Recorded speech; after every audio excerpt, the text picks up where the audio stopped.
Assalamualaikum warahmatullahi wabarakatuh. Apa kabar guru hebat semua di seluruh Indonesia?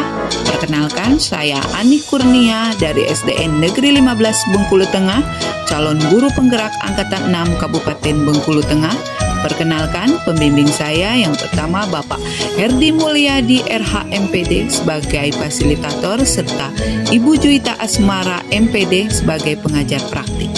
Di sini saya akan melakukan aksi nyata budaya positif modul 1.4.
Dengan tujuan aksi nyata saya, yang pertama menciptakan siswa yang disiplin dan bertanggung jawab sehingga terbentuk profil pelajar Pancasila, menciptakan budaya positif di lingkungan sekolah dengan mempedomi kebajikan universal, serta kerjasama antara wali murid, wali kelas, serta warga sekolah untuk mendukung terlaksananya budaya positif di sekolah.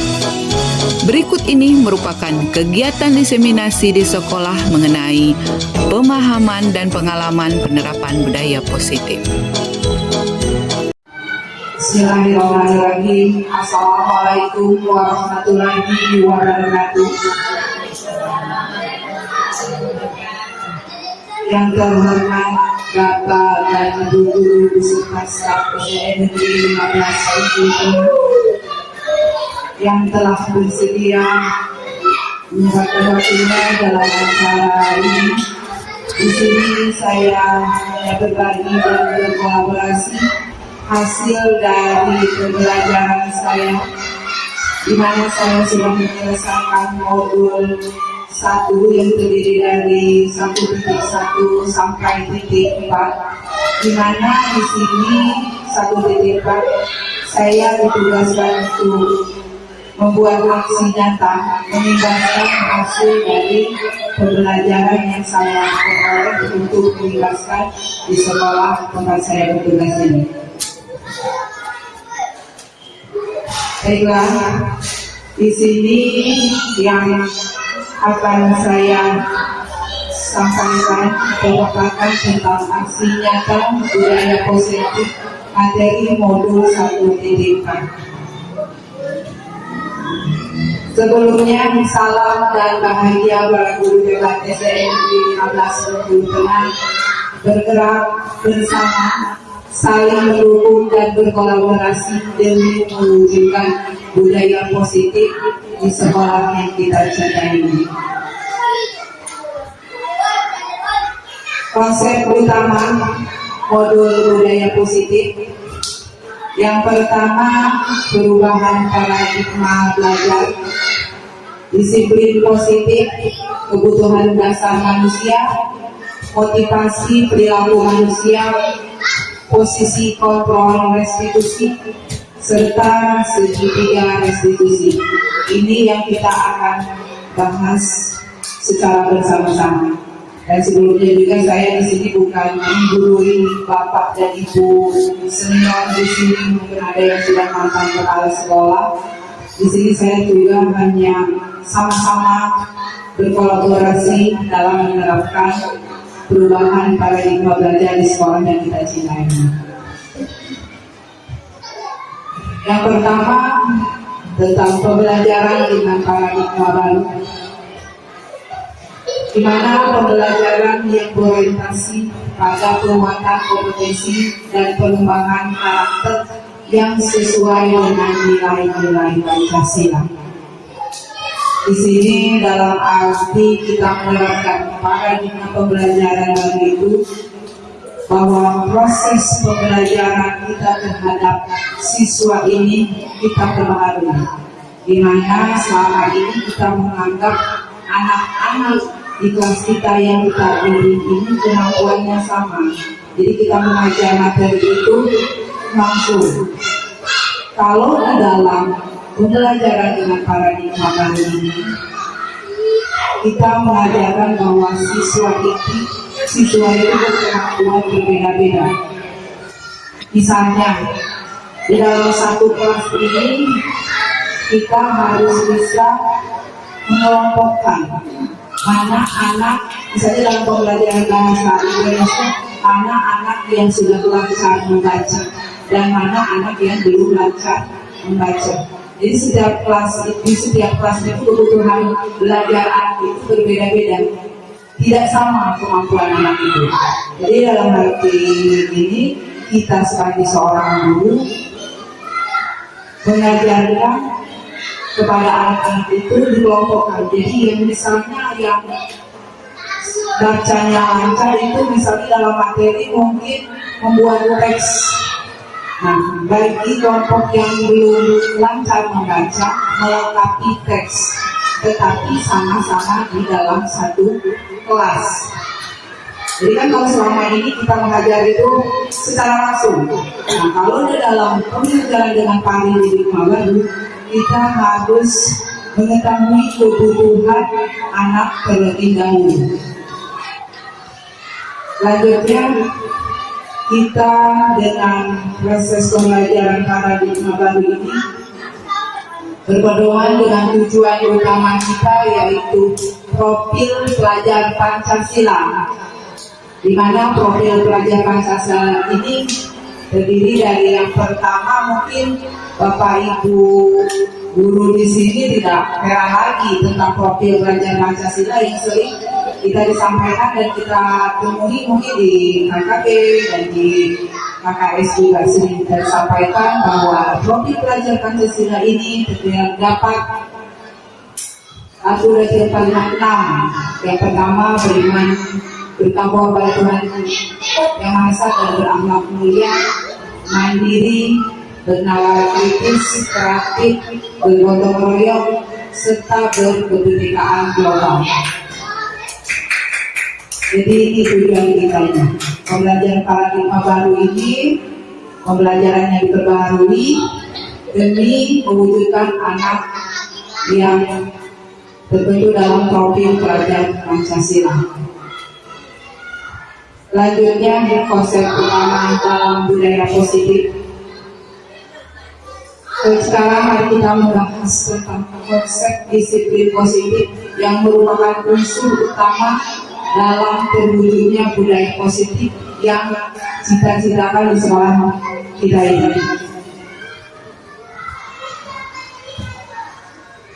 Lanjutnya, di sini yang awalnya sering kita kenal tentang disiplin positif.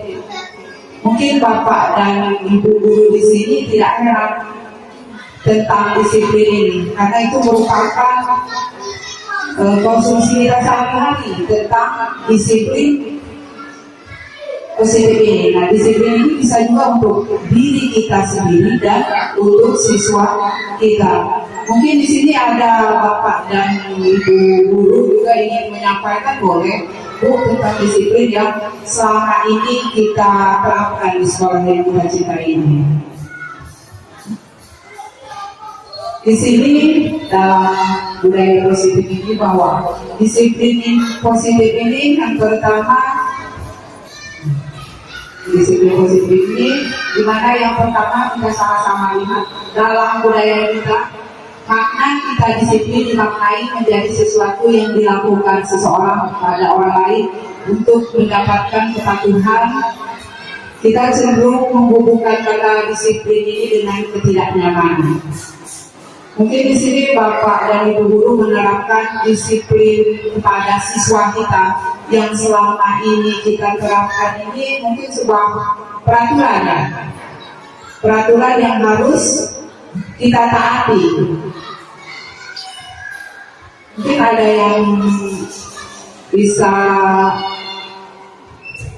memberikan pendapatnya tentang disiplin yang selama ini kita terapkan di sekolah. Mungkin pada Bapak kami boleh tentang disiplin positif yang kita terapkan saat ini.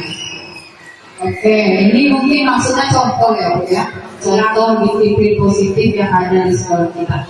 Mungkin Pak Anit bisa memberi tanggapan atau memberikan contohnya. Yang selama ini kita jalani Pak dalam hidup di sekolah kita. Terima kasih. Dan saya akan mencoba pertama menganalisa dulu bahwa definisi yang disampaikan itu nanti kita kaitkan dengan kegiatan sendiri. Misalnya dikatakan dalam budaya kita mengenai disiplin dimaknai menjadi sesuatu yang dilakukan seorang kepada orang lain untuk mendapatkan kepatuhan. Kita cenderung membutuhkan kata disiplin tidak mengerti. Nah, kalau saya lihat dari anak saya bisa dari kalimat tersebut bahwa disiplin ini tidak kita lakukan dengan secara tertulis saja, tapi kita bagaimana seorang guru bisa memberikan disiplin ini merupakan sebuah contoh pada diri kita, ada sedikit keteladanan. Jadi ada disiplin yang tertulis itu kita buat melalui peraturan sekolah yang kita tulis, kita bacakan, mungkin kita tempel di di sekolah atau di kelas dan di kantor. Kemudian ada disiplin-disiplin yang tidak bisa kita tulis di atas kertas, tapi kita terapkan langsung oleh guru itu sebagai curi teladan. Contoh, kalau kita menegur anak datang setiap pagi 7.30, kita berusaha guru juga harus datang 7.30 atau sebelumnya. Di sana kita disebutkan bahwa guru harus datang 7.30. Artinya ada keterkaitan. Kemudian ada juga pribadi-pribadi kita dalam hal mengajar, bagaimana cara kita memberikan dengan anak, bahwa kita itu adalah seorang yang patuh dan disiplin terhadap peraturan, walaupun peraturan itu tidak dilaksanakan atau tertulis secara ternyata saya terbukti ditulis dalam sebuah konsep. Tapi kita buat disiplin faktor-faktor yang tidak ada ditulis, sehingga itu anak bisa walaupun itu tidak ada, tapi itu bisa dikatakan. Dan saya kira itu sementara itu sebelum, jadi kesimpulannya bahwa disiplin ini tidak ada peraturan yang tertulis, tapi ada peraturan yang tidak tertulis dan harus dilaksanakan oleh anak, ditunjukkan atau dilaksanakan oleh seorang guru. Ya, terima kasih Bapak. Di sini kalau kita sama-sama lihat bahwa disiplin itu merupakan suatu peraturan betul, tetapi kita telah bersama-sama sebelumnya yang kita sama-sama lihat penerapan disiplin ini seperti contoh konkretnya seperti ini. Misalnya anak yang tidak lengkap memakai atribut pada saat acara misalnya. Nah, kita langsung mengasih hukuman, misalnya kamu membersihkan WC, kita bikin anak itu barisan tersendiri karena dia tidak tertib memakai atribut pada saat upacara. Itu merupakan contoh salah satu penerapan disiplin kita kan, supaya anak itu kedepannya tertib. Kita menerapkan disiplin di sini ini menerapkan dalam keseharian kita itu langsung memberikan hukuman kepada anak. Ya kan yang kita jalankan selama ini kan, misalnya atau ada prinsip-prinsip lainnya, misalnya yang tidak membuat PR, harusnya ini kita pisahkan dulunya tersendiri. Ya kan, sering kita lakukan seperti itu kan.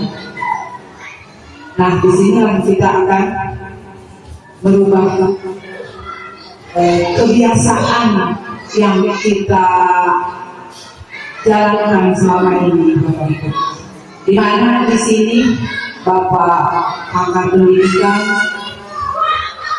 makna disiplin positif yang dikemukakan oleh Ki Hajar Dewantara maupun dosen, di mana kedua pakar pendidikan mengartikan disiplin sebagai bentuk kontrol diri agar dapat mencapai suatu tujuan mulia untuk meningkatkan nilai kebajikan. Di mana di sini juga penanaman disiplin positif ini bertujuan untuk menumbuhkan kesadaran dari hati murid-murid kita agar dapat melakukan segala sesuatu tanpa iming-iming, paksaan, hukuman, dan penghargaan.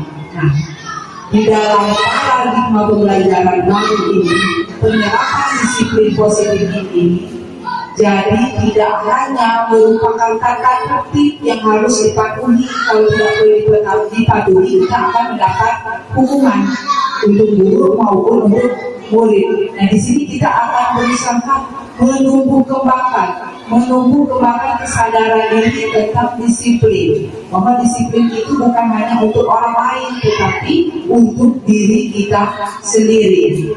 Itu yang kita akan coba terapkan. Mungkin tidak hanya dalam waktu yang pendek. Ini kayaknya kita berjalan, kita mulai dari sekarang untuk merubah apa yang kebiasaan yang kita jalankan sebelumnya. Seperti itu.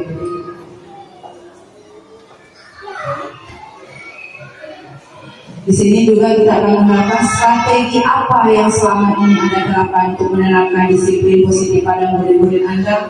Bagaimana hasilnya pada perilaku murid-murid Anda? Mungkin di sini selain Bapak ada yang ingin menyampaikan tentang penerapan disiplin positif ini terhadap siswa. Ibu Sari, silakan.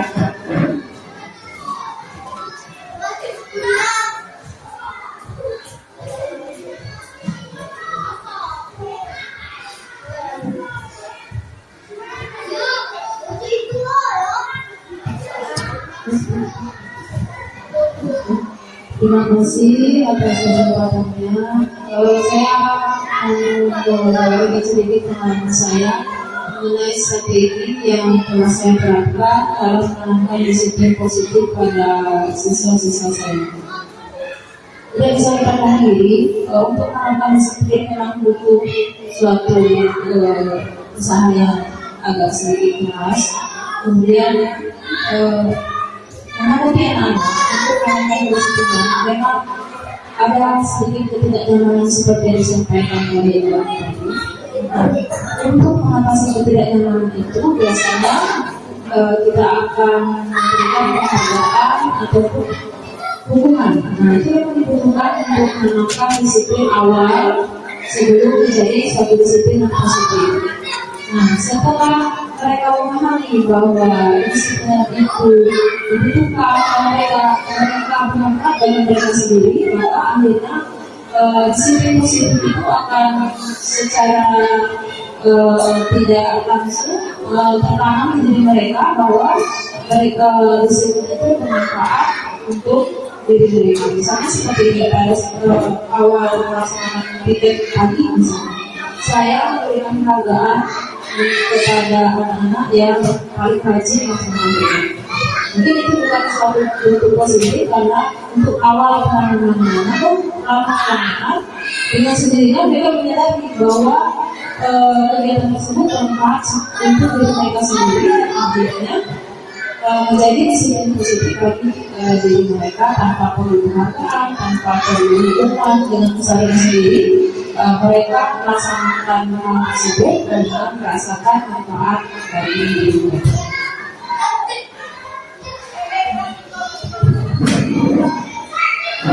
Baiklah, terima kasih Ibu Sari. Itu merupakan penerapan strategi Ibu Sari dalam menanamkan disiplin positif di kelas Bu Sari terhadap siswa. Baiklah, sebelumnya juga kita harus menyadari bahwa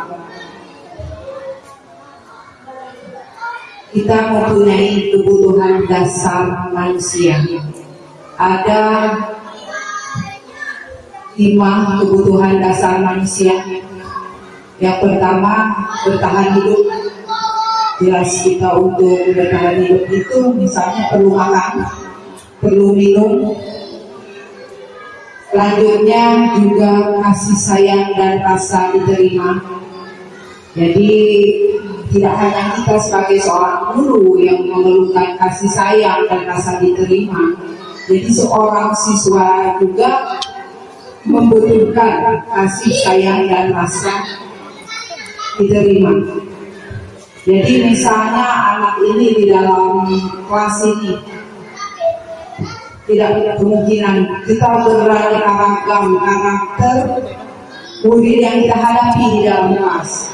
Tetapi kita sebagai seorang guru harus pandai-pandai apa yang dibutuhkan setiap anak yang ada yang kita hadapi di kelas kita. Kasih sayang dan rasa diterima. Jadi kita tidak boleh membeda-bedakan mana anak yang mungkin lebih di bidang akademik ataupun sebaliknya. Jadi kita sama-sama mensamaratakan bahwa anak yang kita didik ini itu memerlukan kasih sayang dan rasa diterima. Jadi kita tanamkan, jangan membeda-bedakan setiap siswa. Dan selanjutnya itu penguasaan, kebebasan, di mana anak juga mau adanya kebebasan misalnya dalam belajar, tetapi tentunya kita sebagai guru juga harus mengarahkan dan mendidiknya, bukan hanya bebas-bebas apa yang ingin dia lakukan. Kesenangan jelas anak didik kita ataupun kita juga sebagai pendidik ya tidak menutup kemungkinan kesenangan itu perlu kita dapatkan. Kesenangan itu misalnya kalau dalam proses pembelajaran itu kita tidak boleh kaku dalam melakukan pembelajaran di kelas kita. Mungkin kita di sini ada waktu-waktu senggang yang memang menyelipkan dalam pembelajaran itu speaking, permainan yang anak itu tidak kaku belajar itu. Jadi bervariasi dalam hal itu. Begitupun juga kita sebagai seorang guru sama-sama di sini saling berkolaborasi, saling menghargai. Jadi tidak hanya dalam pembelajaran yang cukup berat, tetapi kita harus bisa menerapkan pembelajaran yang menggunakan strategi-strategi yang istilahnya dengan gimana ya? Kalau menurut bahasa saya itu, kita harus bisa pandai-pandai menyentuh hati semua anak didik kita. Jangan takut, jangan kita sebagai guru itu guru yang ditakuti oleh anak didik kita. Jadi menyelipkan dalam pembelajaran itu permainan ataupun juga tidak, bukan hanya permainan aja. Dalam pembelajaran itu kita menggunakan media itu mudah mendapatkan kesenangan bagi anak didik kita, seperti itu. Selanjutnya yang dosen adalah dalam bukunya Christine School, di situ menyatakan ada 3 motivasi perilaku manusia. Yang pertama untuk menghindari ketidaknyamanan atau hukuman. Itu ada dari unsur eksplisit. Eksplisit itu berarti dari luar. Selanjutnya untuk mendapatkan imbalan atau penghargaan dari orang lain, eksplisit, serta untuk menghargai diri sendiri dengan nilai-nilai yang mereka percaya itu dari unsur implisit tadi. Nah, seperti yang dijelaskan Ibu Sari tadi, yang pertama dia memberikan penghargaan kepada anak yang dalam menjalankan piket itu mungkin lebih awal ya, Ibu Sari tadi. Lebih awal, jadi Ibu Sari memberikan imbalan, tetapi dengan imbalan sebagai sebuah penghargaan kepada siswa, sehingga siswa itu menyadari jadi tidak tidak mendapatkan imbalan aja, dia melakukan hal tersebut. Nah, disinilah yang harus kita terapkan kepada anak didik kita untuk menyadarkan kita yang kebiasaan-kebiasaan yang selama ini kita terapkan ke anak didik kita, menumbuhkan anak didik kita untuk menghargai diri sendiri dengan nilai-nilai yang mereka percaya intrinsik. Jadi kalau estetik itu kan anak itu saya datang pagi karena pasti sudah mendapat penghargaan dari guru kita. Saya mengerjakan PR jelas pasti saya akan dipuji oleh guru kita. Jadi saya berperilaku sopan santun di depan guru-guru. Pasti guru memuji saya. Mungkin memberikan hadiah walaupun bentuknya seperti permen atau segala macam. Nah, itulah yang harus kita hilangkan. Berarti kesadaran anak itu dipengaruhi oleh unsur estetik dari luar. Mendapatkan imbalan, penghargaan itu unsur estetik. Kita di sini akan menumbuhkan anak untuk menghargai diri sendiri dengan nilai-nilai yang mereka percaya estetik. Jadi di sini misalnya kalau saya tidak buat PR, pasti saya tidak dapat nilai yang bagus dari itu. Jadi bukan hanya dari dorongan dari luar saja, tetapi ada kesadaran dalam diri anak tersebut. Itulah yang perlu kita gali secara bersama-sama, menerapkan strategi bersama-sama, kita berkolaborasi dalam penerapan disiplin positif ini. Selanjutnya, nih kita bahas pada siswa ya. Ini kita sama-sama bahas bila di sekolah Anda tidak ada peraturan yang mengharuskan guru datang tepat waktu dan tidak ada surat teguran bagi guru yang datang terlambat dan tidak ada atasan yang memuji Anda. Apakah Anda akan tetap datang tepat waktu untuk mengajar murid-murid Anda? Jelaskan alasan Anda. Oke. Ini ada satu pertanyaan nih dari saya. Mungkin Ibu Sofia ingin menambahkan. Ya, ini pertanyaannya sangat menarik. Mungkin teman-teman dulu bisa bantu jawab.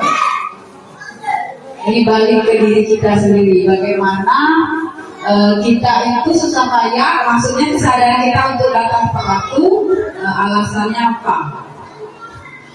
Ya.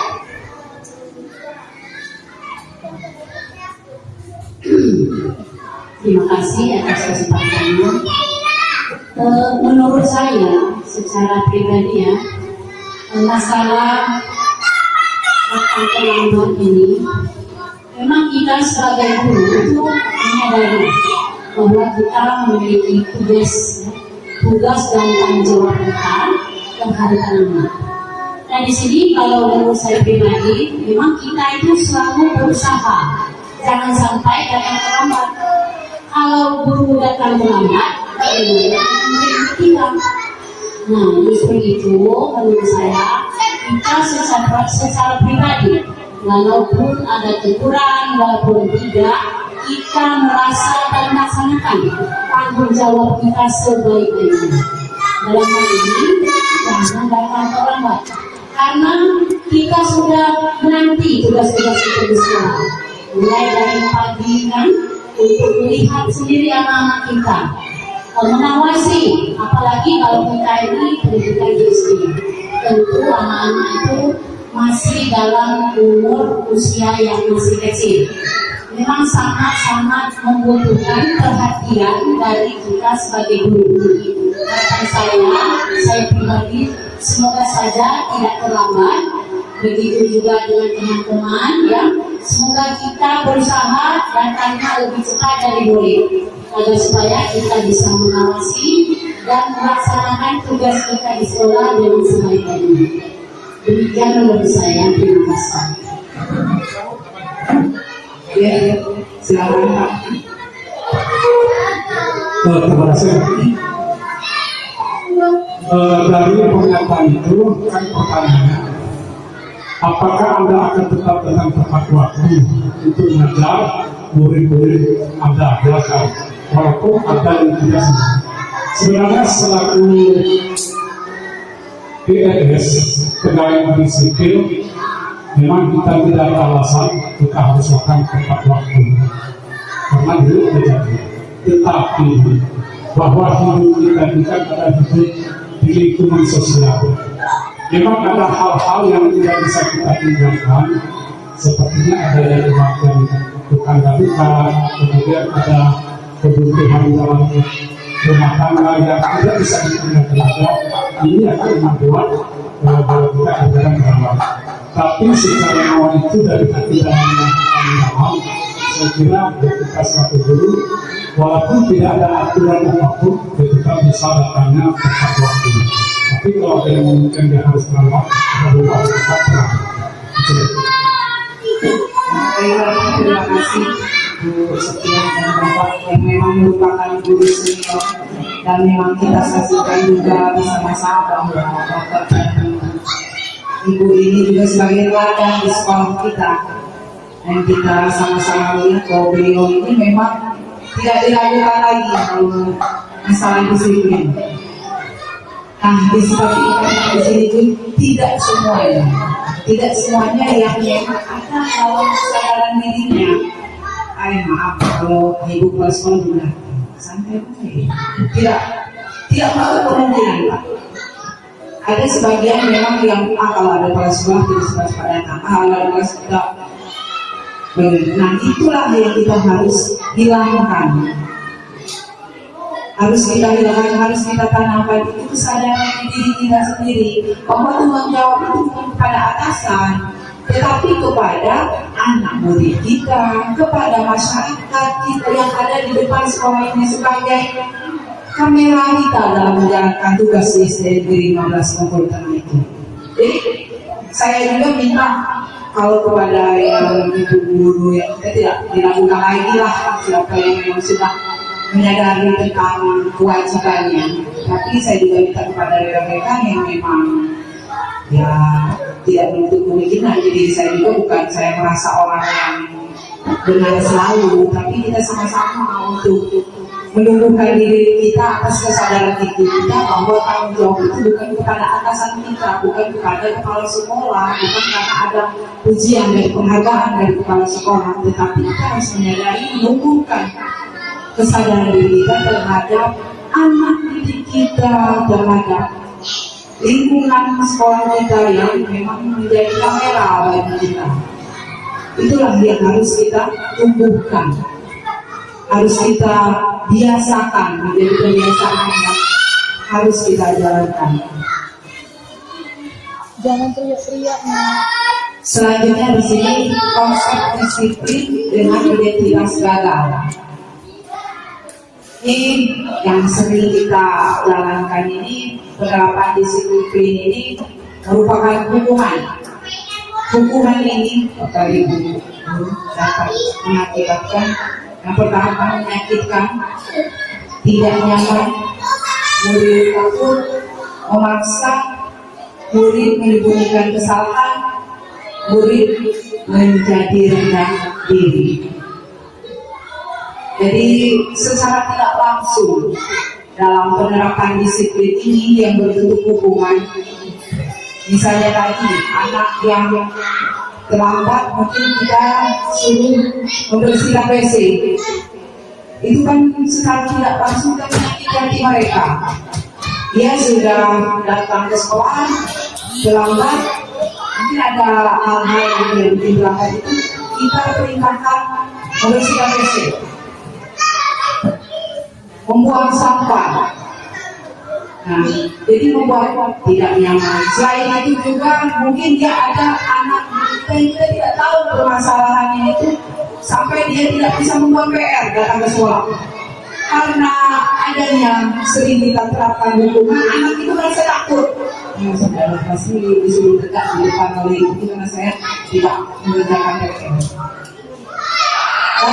Juga cenderung kalau hukuman ini memaksa karena yang kita sudah kebiasaan memberikan dukungan kepada anak, memaksa anak itu duduk berdiri misalnya kalau dia tidak mengerjakan PR, yang terlambat misalnya membersihkan WC. Dan selanjutnya kita tidak tahu kenapa sih terlambat, kenapa ini ada sih permasalahan yang memang di diri anak itu kita tidak tahu. Sehingga anak itu menyembunyikan kesalahan, karena kadang anak-anak padahal sudah pernah melakukan sana. Nah, tapi karena takut hukuman itu pura-pura tidak mengakuinya. Misalnya hal mungkin menghilangkan ember di dalam kelas atau memecahkan. Kadang-kadang kita saling menyimpulkan kok ini Ini kan karena takut hukuman tadi berusaha dia menyembunyikan kesalahan diri dia. Bukan hanya murid sih, kita juga sebagai guru. Selanjutnya murid menjadi rendah diri.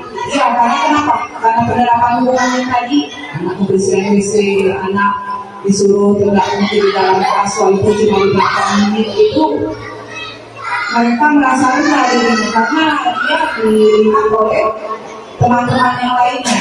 Secara tidak langsung murid itu menjadi rendah diri. Selanjutnya juga kita selama ini menerapkan konsep disiplin ini dengan penghargaan. Penghargaan ini membuat tidak efektif karena tidak semua anak mendapat penghargaan. Karena yang mendapat penghargaan itu anak yang itu tadi, yang menjalankan tugas tepat waktu, yang mengerjakan PR tepat waktu. Terus selanjutnya merusak hubungan atau ini jelas riwayat dari si Fikri ini mendapatkan penghargaan terus dari Ibu Siti misalnya. Jadi bisa dalam hatinya itu merasa ini, walaupun memang anak yang kelas itu melakukan kesalahan, melatihkan kreativitas. Pelatihan kreativitas ini dalam hal ini misalnya anak telah membuat PPM. UPR ini sudah dibuat, sudah dapat penghargaan.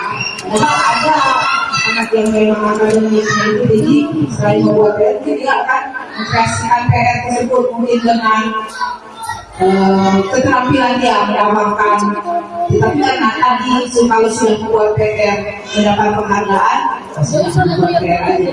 Mungkin dalam membuat PR aja juga dalam segi misalnya buku disampul apa padahal dia mau buku itu dihias bagus, tapi karena akhirnya dia udah 2 bulan tempat PR aja sudah dapat penghargaan dari itu dulu. Menghukum dengan sistem ranking. Nah, di sini dimana kita kan kurikulum 13 ini sebelumnya kita alhamdulillah sudah menerapkan tidak ada ranking bagi anak kan. Selanjutnya melapas hak menghargai dirinya. Misalnya di sini anak yang sudah pandai membaca, pintar nak, kamu sudah bisa membacakan 1 kalimat, kamu sudah bisa melengkapi kalimat. Padahal di sisi lain anak juga bisa lebih lagi, berkreativitas lagi, sebenarnya itu bisa lebih. Kok membaca selain membaca aku bisa mengungkapkan hasil pembuatan kalimat ini. Jadi belum perlu dengan hasilnya misalnya anak bisa membuat kalimat sudah kita puji. Padahal anak itu juga ingin bisa lebih lagi mengembangkan kreativitasnya seperti itu.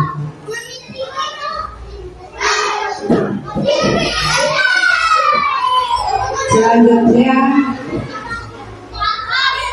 konsep disiplin juga dengan identitas kakak di konsekuensi di sini.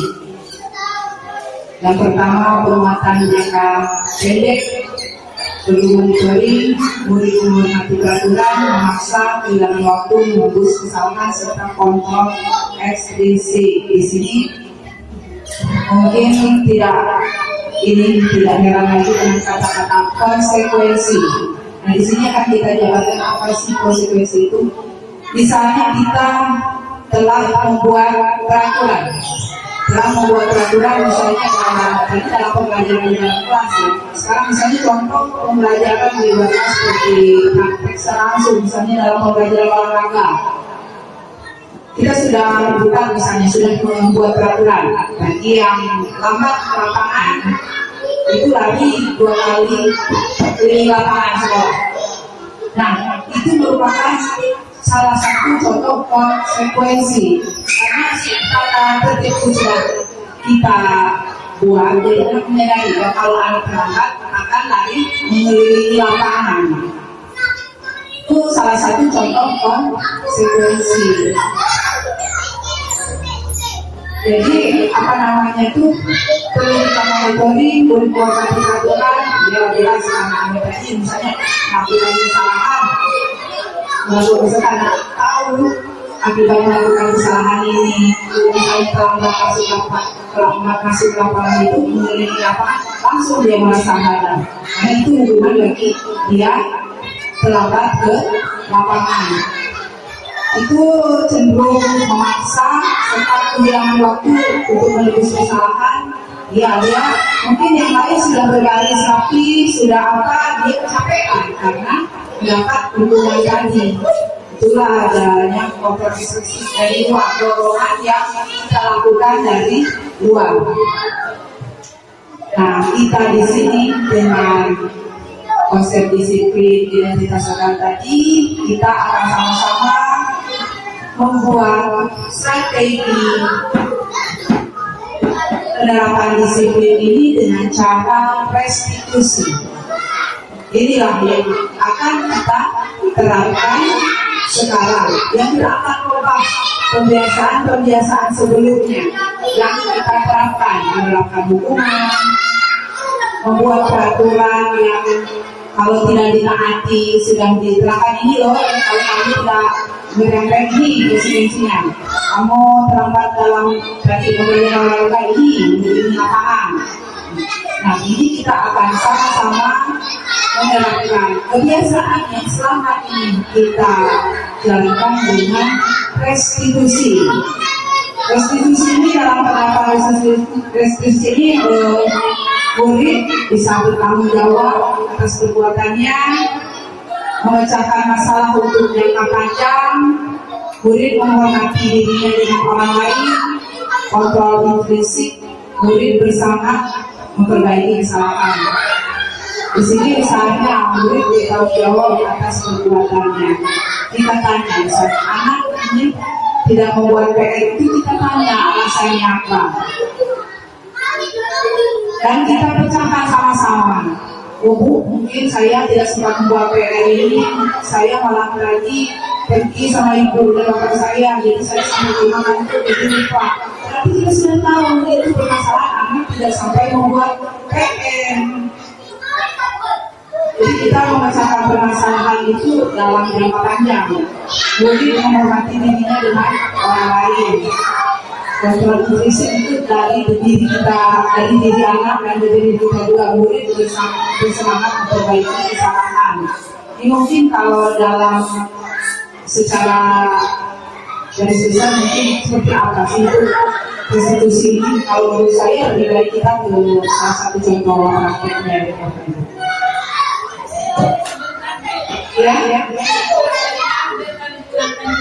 Boleh, silakan. Iya, silakan. Dihukum oleh penghargaan saat kita berulang kali menjanjikan hadiah kepada anak-anak agar bertanggung jawab, atau kepada seorang murid agar mempelajari sesuatu yang baru, atau kepada seorang karyawan agar melakukan pekerjaan yang berkualitas. Kita sedang berasumsi mereka tidak dapat melakukannya atau mereka tidak akan memilih itu baru. Itu dapat alkitab. Itu kayaknya restitusi tadi ya, yang masih dipertanyakan itu seperti apa restitusi ini. Yang kita jelaskan apa itu konsekuensi tadi, apa itu hukuman, apa itu restitusi.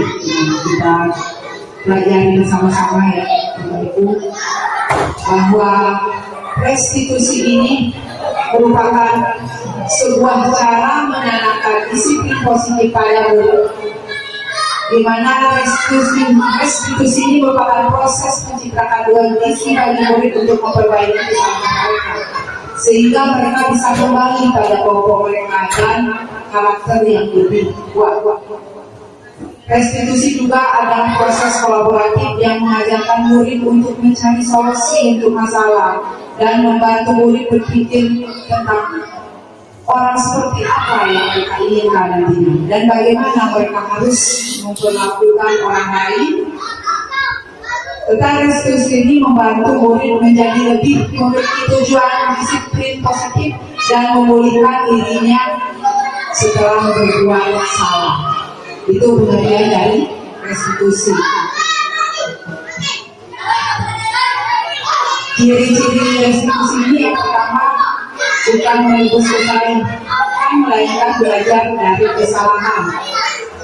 Jadi misalnya di sini anak tadi yang tidak membuat PR tersebut tadi, kita tanya, kenapa kamu tidak membuat PR?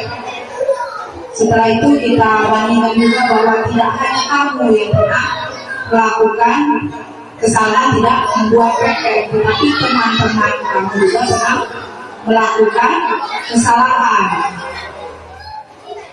Kita memperbaiki hubungan. Jadi yang pertama kita sering bersikap dengan anak, sering ya langsung tidak mengaku, kita sering langsung dengan yang tidak mengerjakan PR. Jadi kita sama-sama mengobrol, menyelesaikan permasalahan, alasan-alasan apa dia tidak melakukan dan tidak melaksanakan perbuatan tadi yang kita terangkan, misalnya tidak membuat PR, tidak menaati peraturan sekolah, dan menuntut untuk melihat ke dalam diri, mencari kebutuhan dasar yang mendasari tindakan, serta menguatkan karakter dan fokus pada solusi bukan masalah.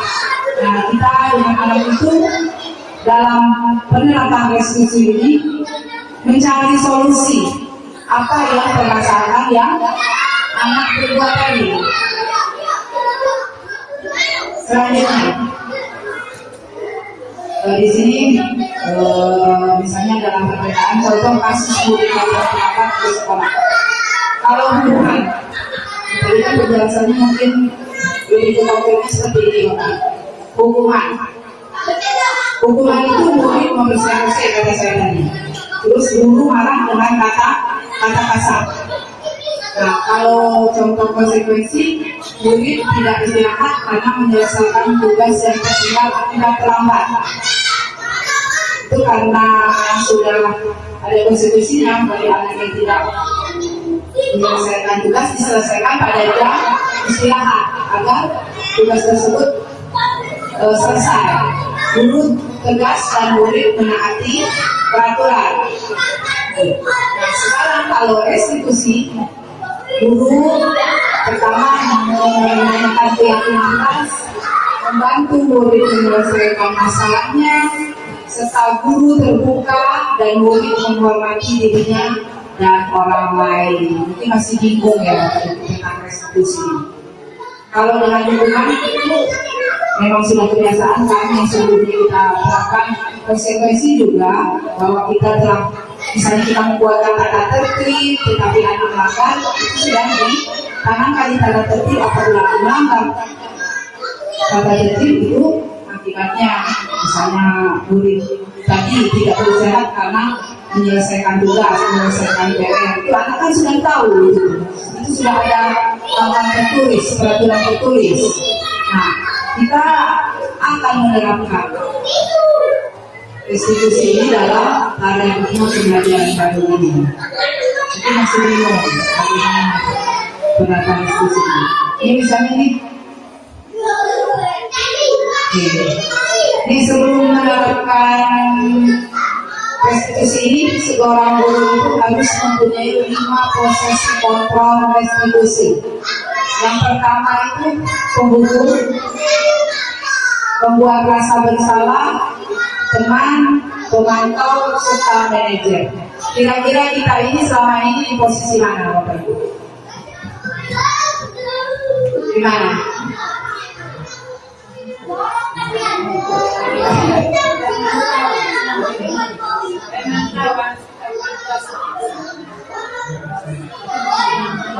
Bukan ya. Ya, maksudnya itu dia lihat. Di mana?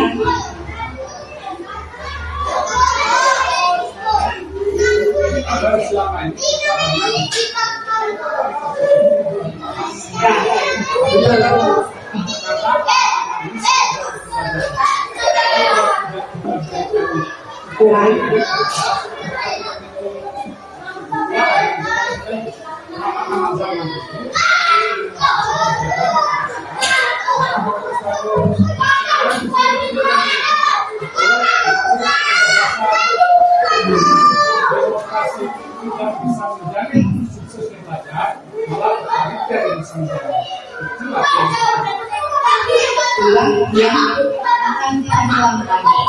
Kita penerapan ini dengan cara restitusi tadi. Penghukum itu tadi, anak yang terlambat sekolah langsung diberi hukuman. Mungkin di depan kelas saja cuma beberapa menit, ataupun lagi tidak olahraga terhadap anak langsung.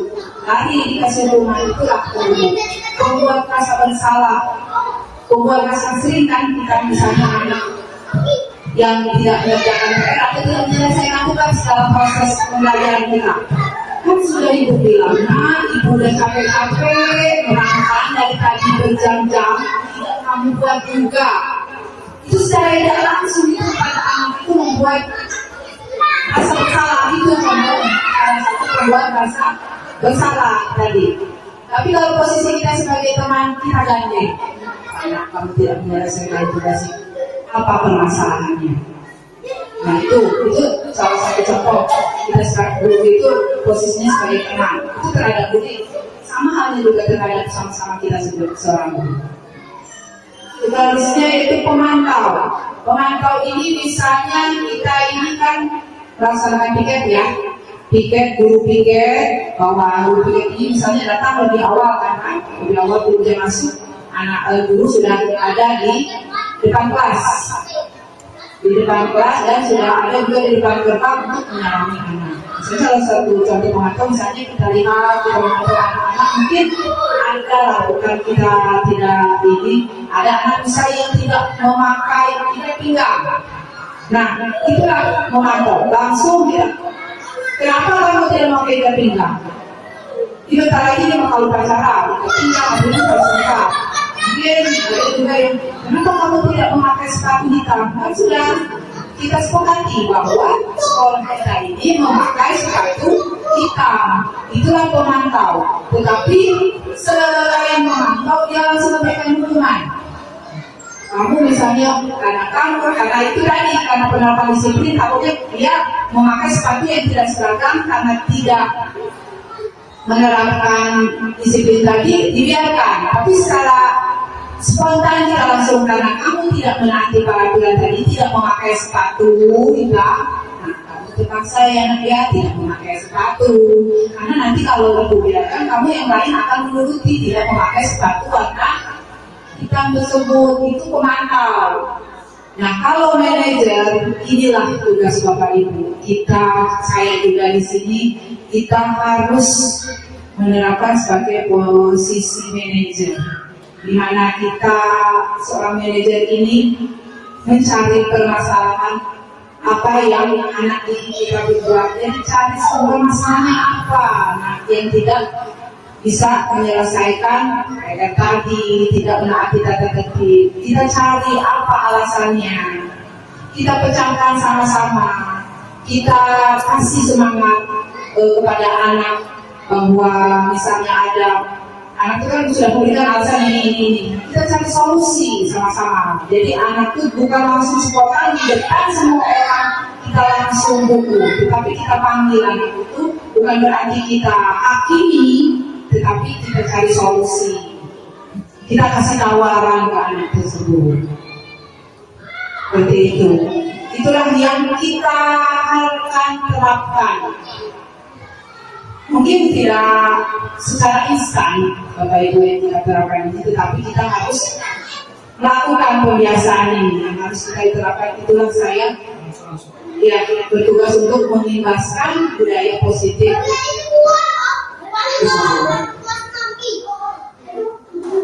Contoh penerapan 5 kontrol kasus murid datang terlambat tadi ya. Nah yang pemhukum itu tadi. Pemhukum misalnya kita patuhi perintah saya berdiri bersihkan WC, itu pemhukum. Membuat rasa bersalah. Sudah berapa kali ibu bilang kamu masih saja melanggar, ibu kecewa sama kamu. Itu tidak menutup kemungkinan kalau kita berucap seperti itu, hati anak, apalagi hati anak seorang istri itu merasa bagaimana diomong seorang ibu seperti itu dari seorang guru. Selanjutnya kalau kita sebagai teman, ayolah tertib akan aturan buat ibu bangga. Kali ini tidak apa-apa kamu salah. Jadi yang berbuat salah itu kita berusaha menetralkan pada anak itu jangan tidak apa-apa.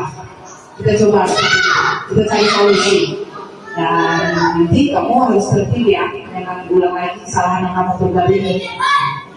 Memantau, kamu sudah melanggar, masih ingat apa konsekuensinya? Itu tadi misalnya ada anak yang tidak memakai sepatu hitam, nah langsung kita kasih hukuman. Nah kita ini sebagai manajer ini misalnya kalau anak membuat kesalahan atau anak tidak memenuhi peraturan, apa kamu tahu kesalahanmu? Kira-kira bagaimana kamu akan memperbaiki kesalahan ini? Jadi cari solusi apa yang anak lakukan. Solusinya. Lanjutnya keyakinan kelas. Ini yang saya pernah omongkan sama Bapak Ibu. Kita dari awal kita seluruh kelas 1, kelas 2 sampai kelas ini 6 ini membuat keyakinan kelas. Jadi yang selama ini tata tertib peraturan kita ganti dengan keyakinan kelas. Ini kemarin sudah ibu saya di kelas 6 tentang keyakinan kelas ini. Seperti apa sih Bu keyakinan kelas ini? Nah, ini salah satu contohnya misalnya.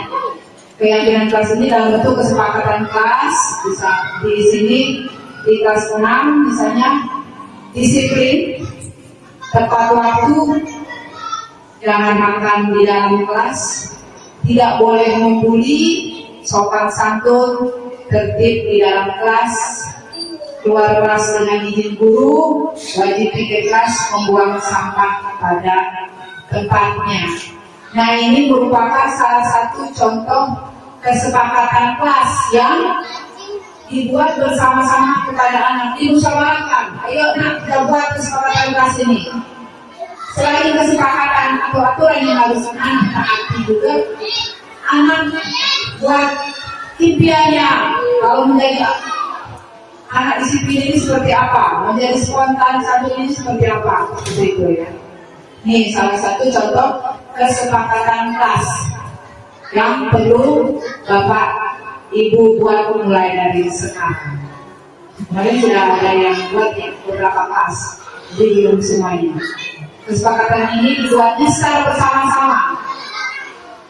bersama-sama dengan anak, dan kita juga bersama-sama berkolaborasi sesama guru juga tentang poin-poin apa yang akan kita sepakati di dalam kelas.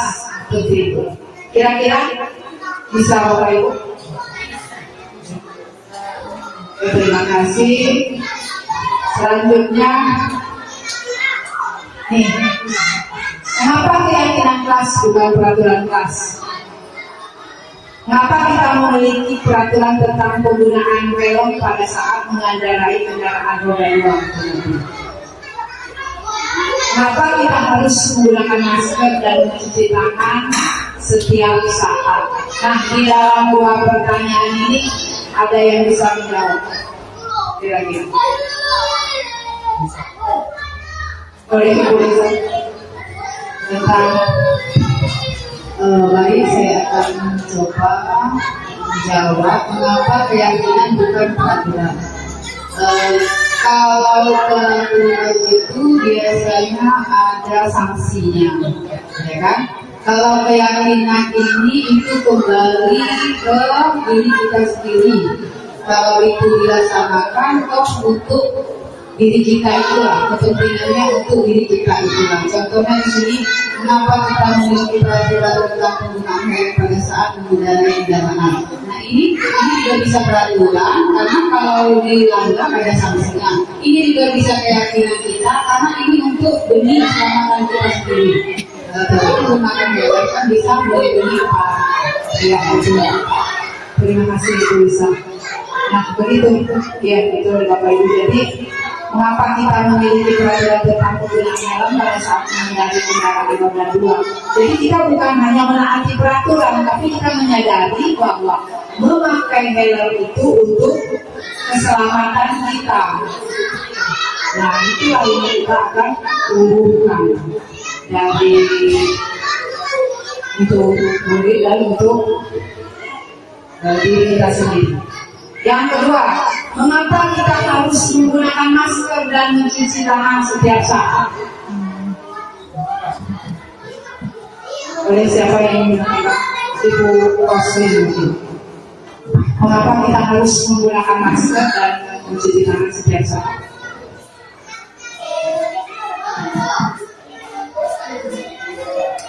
Yang lain mempulangkan anaknya ya.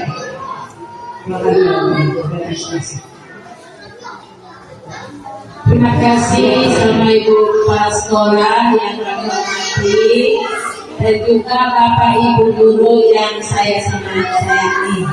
Dari sini, mengapa yang kelas bukan pulang kelas? Dari sini kita ambil mengapa kita harus menggunakan masker dan mencuci tangan setiap saat. Nah di sini kita coba mengambil untuk menggunakan masker karena pada zaman ini musim COVID-19 karena pada umumnya pemerintah menganjurkan semua masyarakat mulai dari yang kecil maupun dewasa dianjurkan untuk memakai masker. Kenapa? Karena jangan sampai menular COVID-19 dan juga virus, jangan sampai merajalela antara satu dengan yang lainnya, atau kita dalam satu keluarga, satu rumah. Pada waktu kemarin itu di 2 tahun yang kemarin kita harus diwajibkan memakai masker maupun di dalam ruangan ataupun di luar ruangan supaya kita sama-sama menjaga kesehatan kita masing-masing. Yang kedua, mencuci tangan. Kenapa kita harus dianjurkan harus mencuci tangan? Karena kita contohnya kita berikan klik aja Bu. Kita contohnya di Pak, kita menyetor uang. Habis itu kita harus mencuci tangan terlebih dahulu atau menyemprotkan tangan pakai sanitizer. Nah itulah untuk menjaga kesehatan kita dan supaya jangan sampai menyebar luas kepada teman-teman kita yang lainnya. Nah itulah yang perlu kita jaga Bu. Nah pada saat ini juga masih dianjurkan kita harus memakai masker karena COVID-19 ini belum habis atau masih ada.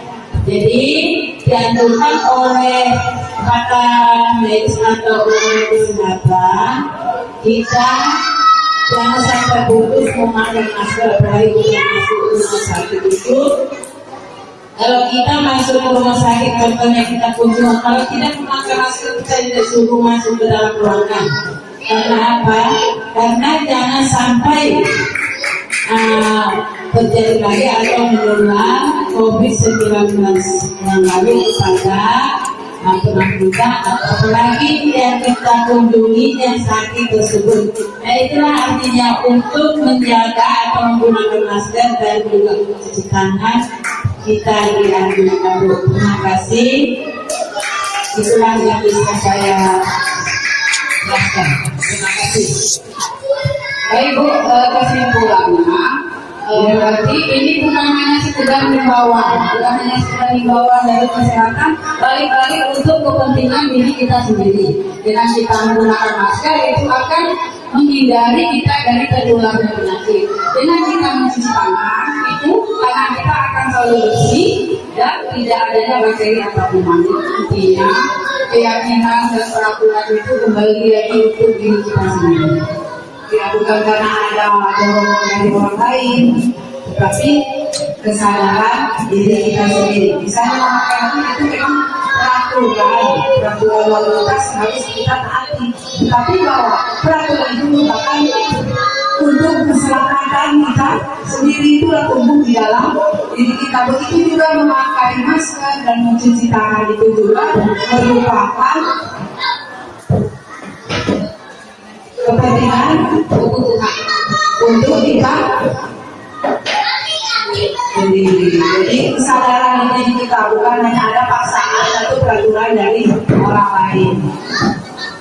Baiklah, selanjutnya nih, mari kita sama-sama membuat keyakinan kelas berupa kesepakatan kelas. Jadi keyakinan dalam kesepakatan kelas itu dikerjakan secara bersama-sama dengan siswa. Jadi bukan kita yang menentukan. Jadi sesuai dengan kesepakatan kita siswa dan kita sepakati secara bersama-sama bersama dewan guru lainnya. Bagaimana pembentukan keyakinan kelas? Pertama, lebih abstrak dari peraturan berupa pernyataan universal dibuat dalam bentuk positif dan empat sedikit saja agar mudah diingat, jadi tidak panjang kita membuat kesepakatan kelasnya.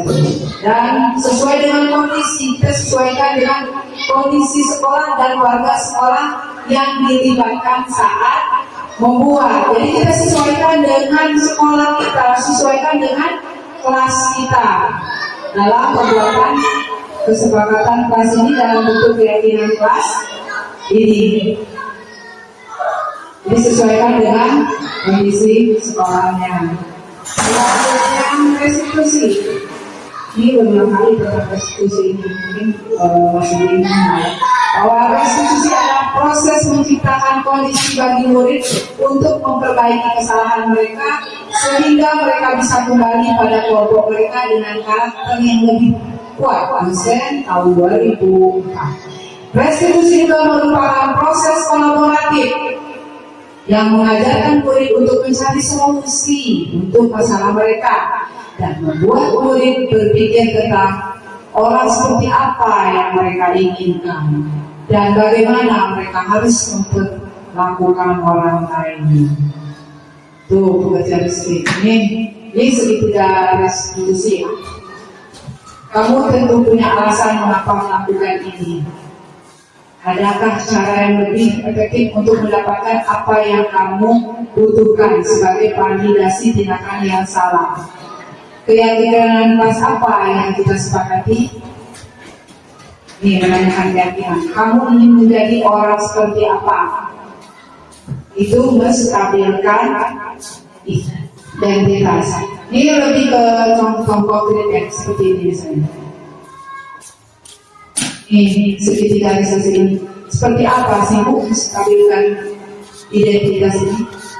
Kita tanya kepada anak, misalnya anak yang sudah melakukan kesalahan, misalnya kita tidak ngomong seperti ini. Kita semua melakukan kesalahan, tapi kita bisa melakukan hal terbaik dari diri kita. Validasi tindakan yang salah semuanya kita lakukan memiliki sebuah alasan. Berarti ada alasan yang kita lakukan itu. Menanyakan keyakinan, kita semua memiliki motivasi intrinsik dan internal dari diri kita maupun dari orang luar yang berada di sekeliling kita. Lanjut. Nah, di sini kita lebih ke contoh konkret ya dalam penerapan praktik penerapan restitusi di sekolah. Kayaknya dapat ya, nah.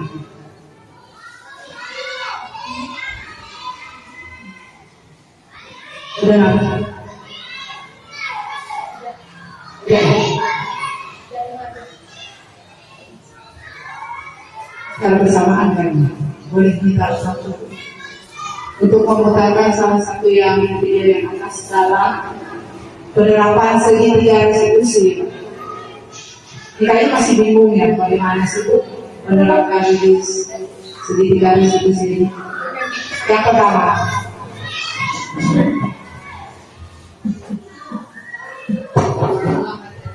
yang video pertama.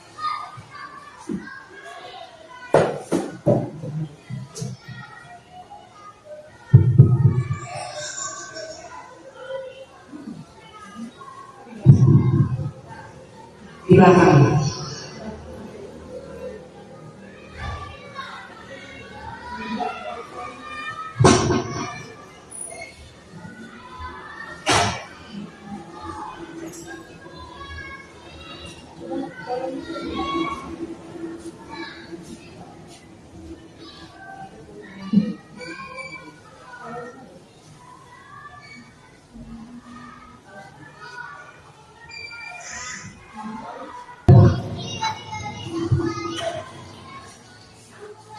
Di sini ada saya terapkan tentang praktek penerapan restitusi di sekolah. Di sini ada salah satu siswa tidak mengerjakan PR. Kita lihat sama-sama di sini. Nih, saya lihat dia buru-buru menutup buku. Saya tanya, kenapa kamu sibuk sendiri? Sementara yang lain sudah mengumpulkan buku PR-nya di depan meja. Ternyata Muhammad Lutfi ini tidak mengerjakan PR. Nah, dalam penerapan segitiga restitusi ini, kita tanya, kenapa nak kamu tidak membuat PR? Kita cari alasan ke anak itu, kenapa kamu tidak membuat PR. Jangan langsung kita kasih, kenapa kamu tidak membuat PR ini kan terus ini apa namanya, selama ini kita terapkan ya. Nah, kita tanya, nak, kenapa kamu tidak membuat PR? Dia akan memberikan alasan gini Bu. Oh, kita terangkan lagi, tidak hanya Muhammad Lutfi aja yang tidak mengerjakan PR.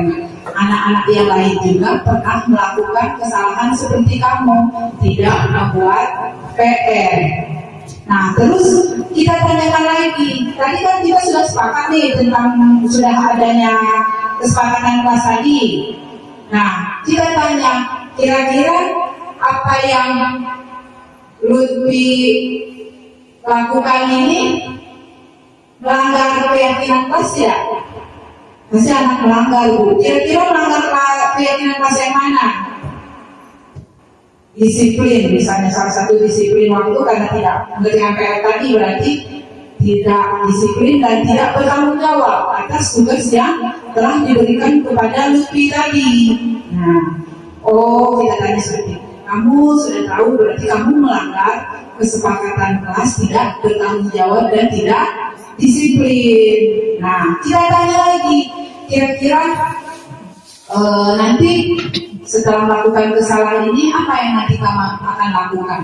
Jadi kita cari solusi sama-sama. Oh Bu, karena saya terlambat bangun tadi, saya kesiangan karena saya main HP terlalu lama, saya janji Bu, tidak akan membuat kesalahan lagi. Tidak, saya memain HP terlalu lama karena mungkin ngantuk, jadi lupa akan tugas yang diberikan oleh guru. Nah, di situ kita berkolaborasi dengan anak, mencari permasalahan, memecahkan masalah, serta memvalidasi anak tersebut. Kira-kira kalau sudah melakukan kesalahan, apa yang kira-kira kamu pikirkan untuk memperbaiki kesalahan kamu, seperti itu. Dan sesudah itu juga kita tanamkan kepada anak itu bahwa setelah kamu memperbaiki kesalahan ini, kamu akan menjadi orang seperti apa, nak? Jadi begitu. Dan kita harus tanamkan juga seperti ini, kamu juga sudah menjadi kebanggaan dan tanggung jawab terhadap ibunya. Kenapa? Kamu tidak mengerjakan PR, tetapi kamu tetap datang ke sekolah. Itu merupakan kebanggaan, kita kasih pujian pada anak tersebut. Itu merupakan contoh penerapan restitusi di sekolah. Jadi itulah Bapak Ibu yang memang harus kita tekankan dari sekarang, kita terapkan paradigma pembelajaran baru ini dalam penerapan disiplin ini terhadap anak ini dengan penerapan restitusi. Jadi bukan hukuman dan konsekuensi lagi yang sudah diulas tadi. Jadi bukan itu. Jadi inilah yang kita akan bersama-sama kita terapkan dalam pembelajaran ke depan ini. Ini yang kedua juga kasus dua anak ini, yang pertama kita tidak membuat PR, yang kedua terlambat sekolah. Nah kita tanya, kenapa dia terlambat? Keyakinan kelas apa yang dia langgar? Kira-kira terus kita bandingkan bahwa kesalahan ini tidak hanya dia yang melakukan, tetapi orang sekelilingnya, teman-teman juga sudah pernah melakukan kesalahan seperti dia. Nah setelah itu kita cari solusi, kira-kira setelah melakukan kesalahan ini apa yang harus kita perbaiki. Terus setelah diperbaiki, kira-kira misalnya Anissa ini menjadi orang seperti apa? Seperti itu kita cara menyelesaikan permasalahan terhadap siswa yang mungkin selama ini spontan, hukuman atau apa. Inilah yang kita akan terapkan dengan segitiga restitusi. Mungkin sedikit banyak sudah paham ya tentang restitusi, bahwa penerapan disiplin positif ini terhadap anak dengan praktik penerapan restitusi di sekolah. Jadi kita sama-sama Bapak Ibu belajar, berkolaborasi dalam menerapkan strategi-strategi pembelajaran yang selama ini kita jalankan. Kita melakukan sama-sama melakukan perubahan. Mungkin tidak hanya dalam jangka panjang, jangka pendek ya. Ini penerapan ini untuk jangka panjang. Kita berangsur mulai dari nol dalam penerapan segitiga restitusi ini. Begitu juga dalam pembelajaran paradigma baru ini, menerapkan pembelajaran diferensiasi, yang mana bahwa kemampuan setiap murid yang kita didik ini berbeda-beda walaupun di dalam satu kelas. Begitu. Baiklah, mungkin itu yang dapat saya sampaikan. Sebelumnya kita sama-sama simpulkan bahwa dengan menggunakan restitusi ikhlas diharapkan murid lebih percaya diri dan bertanggung jawab dengan keyakinan yang dimilikinya. Tentukan juga tak lepas dari peran guru sebagai manajer, peran kita sebagai manajer Bapak Ibu, yang merupakan tugas tupoksi kita yang paling utama, keikhlasan hati kita dalam mendidik dan mengajar. Kita sama-sama terus belajar mengembangkan kompetensi kita dalam menerapkan pembelajaran di kelas kita, pembelajaran yang tentunya bermakna bagi anak didik kita, bagaimana kita secara ikhlas, secara tanggung jawab penuh menyentuh hati anak didik kita, bahwa anak didik kita ini bukan hanya anak orang lain yang dititipkan, tetapi anak kandung kita selain anak kandung yang ada di rumah kita. Itulah yang kita harus tanamkan mulai dari sekarang. Saya juga tidak bisa bergerak sendiri di sini Bapak Ibu. Saya di sini juga bukan merasa saya pintar, saya merasa bisa. Saya juga merasa banyak kekurangan.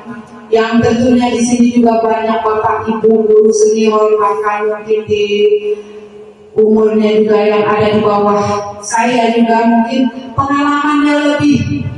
Nah, disinilah peran kita, tugas kita untuk berbagi dan selalu kita merefleksi diri. Oh, ini loh kesalahan kita yang harus kita perbaiki. Kita harus menerima dan kita harus juga tetap berbagi dan berkolaborasi kalau kita mendapatkan hal-hal baru di luar, dan tentunya bertujuan untuk kemajuan anak didik kita. Jadi dalam tentunya juga kita tak lepas dari peran guru sebagai manajer harus selalu menuntun ke arah yang lebih baik dengan menggunakan restitusi. Guru memberikan pertanyaan-pertanyaan bermakna kepada murid sehingga murid merasa dihargai dan didengarkan. Di sini juga PhD Ki Hajar Dewantara menjelaskan bahwa tujuan pendidikan yaitu menuntun segala kodrat yang ada pada anak-anak agar mereka dapat mencapai keselamatan dan kebahagiaan yang setinggi-tingginya, baik sebagai manusia maupun sebagai anggota masyarakat. Jadi di sini bahwa anak didik kita, setiap anak didik kita itu mempunyai kodratnya masing-masing. Disinilah peran guru menuntut, membimbing kodrat anak tersebut ke arah yang lebih baik. Mungkin yang lebih baik lagi dalam akademiknya, kita bekali dengan karakteristiknya. Yang karakteristiknya lebih baik, kita bekali dengan akademiknya. Itulah tugas guru sebagai manajer, tugas yang begitu kompleks dalam menciptakan anak didik kita yang tentunya untuk mencapai keselamatan dan kebahagiaan yang setinggi-tingginya. Dalam arti hal ini menjadi anak didik yang bermanfaat bagi orang-orang di sekelilingnya. Itulah tugas kita. Tugas kita yang merupakan tupoksi kita yang harus kita jalankan ke depannya dengan berbagai strategi yang kita peroleh sekarang ini. Jadi kita berharapan kita harus perbaharui terus strategi-strategi yang kita terapkan terhadap anak didik kita. Jadi saya harapkan kepada ibu-ibu, bapak-bapak juga untuk ayo kita sama-sama berkolaborasi, selalu merefleksi apa yang akan kita terapkan terhadap anak didik kita, baik terhadap anak murid ataupun terhadap guru satu sama lainnya di lingkungan yang kita cintai ini. Karena kita mempunyai misi dan cita-cita yang sama dalam satu instansi ini, yaitu di SDN Negeri 15 yang kita cintai ini. Mungkin itu saja yang dapat sampaikan, kurang dan lebihnya saya mohon maaf. Billahi taufiq wal hidayah. Wassalamualaikum warahmatullahi wabarakatuh. Waalaikumsalam warahmatullahi wabarakatuh. Boleh beri aplaus untuk Ibu Adi Kurnia selaku calon guru penggerak. Ya, semoga nanti bisa lulus dengan nilai yang memuaskan. Ini Bapak Ibu sekalian, itu tadi penyampaian materi dari Ibu Ani tentang budaya positif. Jadi di sini saya sedikit mengambil kesimpulan bahwa dalam menciptakan budaya ajar yang baik, budaya positif di sekolah ini tidak bisa berdiri sendiri tanpa adanya sinergitas antar warga negara SDN 15 Bengkulu Tengah dan juga kolaborasi antar warga SDN 15 Bengkulu Tengah. Ayo, mari kita gerakkan dan tanamkan budaya positif ini dengan memberi contoh, mengajak, melaksanakan. Sedikit pantun untuk penutup. Anak sekolah belajar aktif, baca buku pena. Ayo tanamkan budaya positif menuju belajar Pancasila. Saya selaku pembawa acara dan moderator pada kesempatan ini mohon maaf apabila ada kata saya yang salah dan tidak berkenan di hati teman-teman sekalian. Saya akhiri. Wassalamualaikum warahmatullahi wabarakatuh.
belum melakukan kesalahan. Jadi pasti ada alasannya.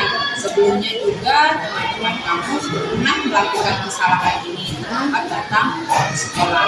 Kira-kira alasan kriteria datang ke sekolah tadi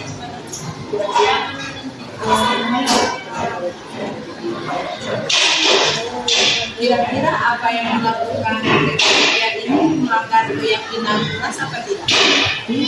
Sudah menjadi anak yang cepat positif. Kira-kira bagi kita penting nggak? Kira-kira alasan ini.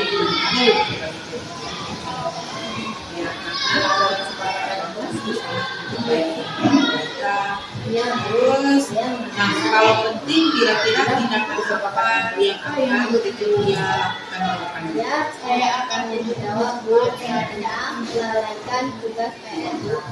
Jadi dia udah menyadari kesalahan apa yang telah dia lakukan. Jawab kira-kira dia ini ingin menjadi orang seperti apa? Saya akan menjadi anak yang disiplin dan Kalau memang tanggung jawab itu kira-kira apa yang akan kamu lakukan perbaikan kedepannya dan menjadi orang ya kamu mendapat kriteria tanggung jawab nah masuk ke dalam organisasi kalau ada alasannya. Sebelumnya juga teman-teman kamu pernah melakukan kesalahan ini, terlambat datang ke sekolah. Kira-kira alasan kriteria datang ke sekolah tadinya